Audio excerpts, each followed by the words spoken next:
U.S. authorities imposed sanctions on a Jamaican Islamic cleric suspected of being linked to terrorism.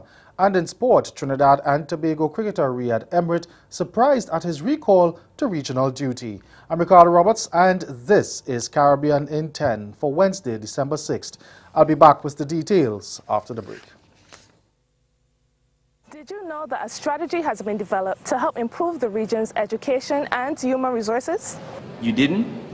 Well, the HID strategy, as it is called, will guide CARICOM in how it delivers quality education and training to the people of the region. The strategy has been crafted by a group of experts called the HRD Commission. Consultations have been done across the region to get your input. Do you know that none of us will be left behind? The HRD strategy is important to all of us, students, parents, and employers. It will prepare the region, especially the youth, for the 21st century economy and society. The HRD strategy, unlocking Caribbean human potential.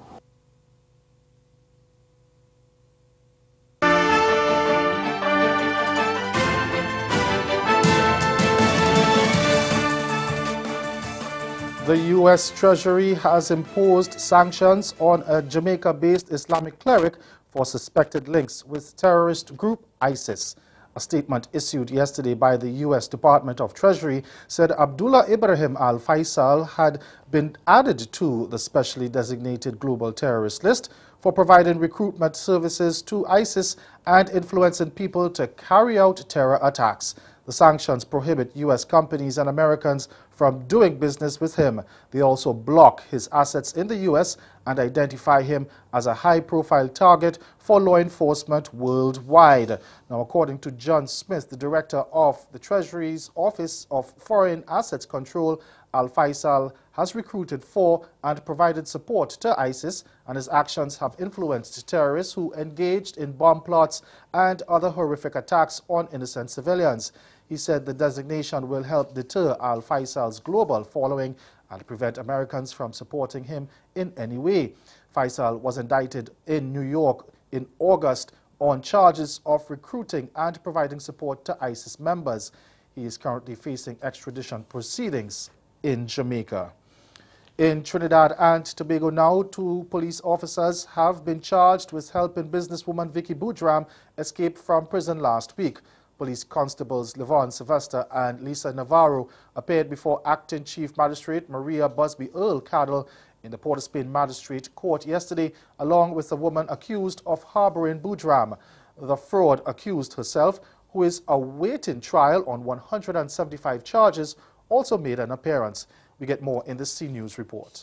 After being recaptured by police at a house at Lachuse Road, Penal on Thursday, November 30th, 35-year-old Vicky Boudram, along with 3 other people, PC Laverne Sylvester, WPC Lisa Navarro, and Roxanne Kojo, appeared before Acting Chief Magistrate Maria Busby Earl Cadell in the 8th Court on Tuesday. Both officers, Sylvester and Navarro, were charged with misbehavior in public office and were jointly charged with Boudram with dishonesty and fraudulent aiding the procurement of Boudram.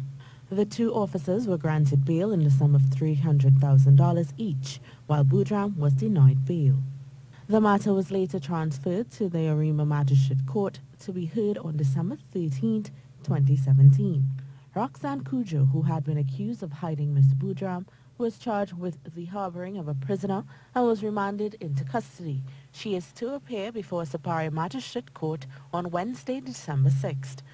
Vicky Boudram escaped from the women's prison Golden Grove Aruca on Monday, November 27. A nationwide search had been mounted for her after her unauthorized release from prison was discovered. Boudram had also reportedly injured herself by using the wire of her bra, but she was treated at hospital and discharged. Barbados' Prime Minister Frundell Stewart has accused the Trinidad-based Caribbean Court of Justice of slandering the island's justice system. The CCJ has bashed the Barbados courts on about 3 occasions for the time they take to hear and conclude cases.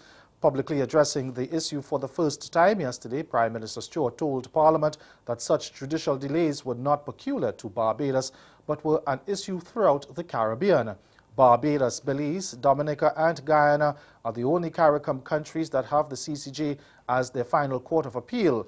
The other countries still go to the UK's Privy Council, and Stewart said the Privy Council has handled the issue of delays in a more diplomatic fashion. He said, quote, "I do not get too overwhelmed with what the CCJ says. We do not rejoice that there are delays in the system. There are delays and we have to deal with them. But I sometimes think that Barbados is being unnecessarily slandered by some of the reports I see." End quote. Stewart said the government is trying to do its best to fix the problem, but insisted that the system is not going to function more efficiently if the country is held up to ridicule and the impression is given that it is not working.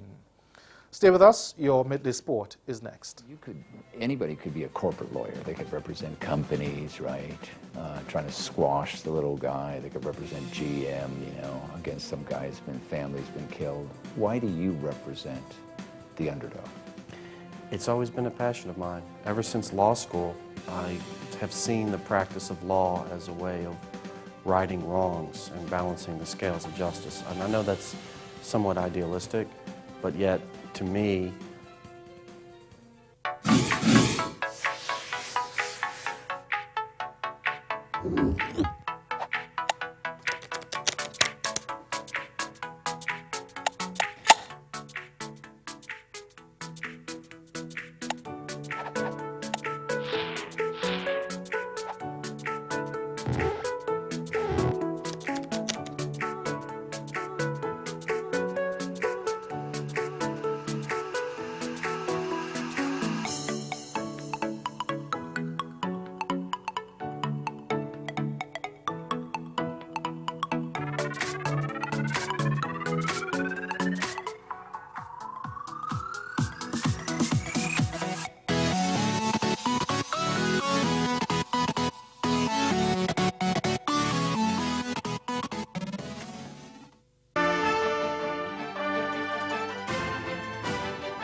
Trinidad and Tobago cricketer Riyad Emrit is surprised at his inclusion on a 15-man squad named by selectors for the ODI series against New Zealand. Now, he has not tasted international cricket since he played a pair of ODIs 10 years ago in India, but has reinvented himself as a dependable lower-order batsman and steady seamer in the T20 version of the game. Speaking with CNC3 Sport from Bangladesh, Emrit said his work over the period away from regional duty is finally paying off. To be honest, I was a bit surprised, I thought I might have may have been given chances, before, and I was disappointed before when I wasn't given the chances. But I'm thankful for the opportunity. Some say better late than never, but I'm really thankful, and I guess the hard work that I've put in, it's paying the rewards now. West Indies women captain Stephanie Taylor has signed a new 2-year deal with Sydney Thunder, and she says her objective is to notch her maiden T20 100 in the new Women's Big Bash League campaign, which bowls off this weekend. The stellar right-hander, who also bowls penetrative off-spin, has been a key member of the Thunder squad for the last 2 seasons and was central to their title-winning success in the inaugural 2015-2016 season. She is one of the leading players in the women's game with over 4,000 runs and 127 wickets in 108 one-dayers and 2,474 runs and 68 scalps from 80 T20 internationals.